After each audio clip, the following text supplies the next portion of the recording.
Please remember to like, subscribe, and turn on bell notifications to support our channel. We appreciate each and every one of you. Keir Starmer's recent visit to Brussels has raised alarm bells among Brexit voters. With rumours of reviving a youth mobility scheme, this trip signals something far deeper than just an attempt to give young Brits new opportunities. It's a potential betrayal of the very principles that drove millions to vote for Brexit. The 2016 referendum wasn't just about cutting red tape. For Brexit voters, it was about taking back control of borders, laws, and sovereignty. Yet here we are in 2024, and Labour's leader, Keir Starmer, is potentially talking about reopening borders for free movement under a youth mobility scheme, completely disregarding the will of the British people. So what is this youth mobility scheme that Starmer is so keen to reintroduce? On the surface, it sounds harmless, young people from the UK and EU being able to live and work in each other's countries. But scratch beneath the surface, and it's clear this is about reintroducing free movement, the very thing Brexit was supposed to end.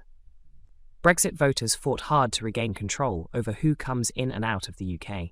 Yet, by inviting young Europeans back into the UK for work or study, Starmer is chipping away at that control, opening the door to a system decisively rejected in 2016.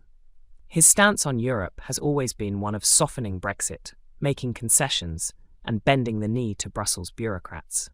This latest move, offering a youth mobility scheme, is just another step towards reversing the very idea of leaving the EU, bringing us closer to Europe when we should be standing firm in our newfound independence.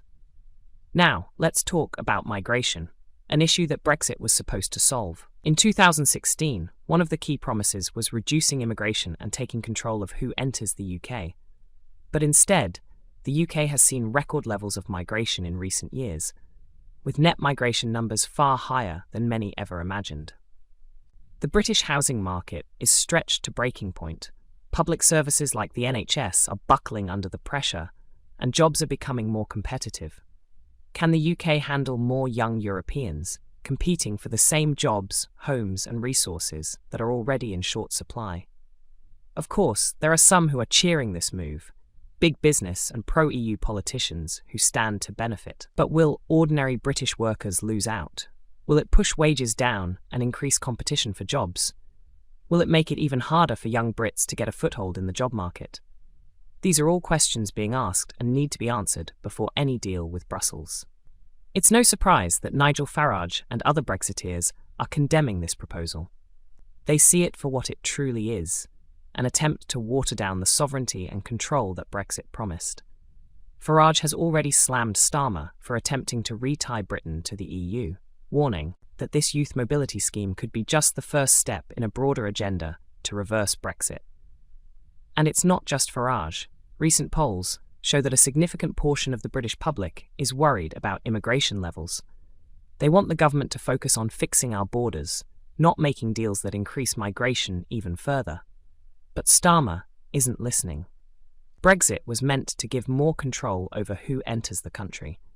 But with Starmer pushing for deals like this, it seems we're heading back to a system where Brussels, not Westminster, calls the shots. Is this really what Brits voted for? Starmer claims this scheme is about giving young people opportunities. But in reality, it's about giving Brussels another foot in the door, an attempt to reverse Brexit piece by piece while pretending it's all in our national interest. Keir Starmer's visit to Brussels isn't just about youth mobility, it's about undoing the very foundations of Brexit. While he may frame this as a deal for the future, for many, it feels like a betrayal of the past, a betrayal of the vote to take back control. What do you think? Is this youth mobility scheme a step forward, or is it a dangerous reversal of the Brexit promises Brits fought so hard to secure? Let us know in the comments. As always, stay informed, stay engaged, and make sure that your voice is heard.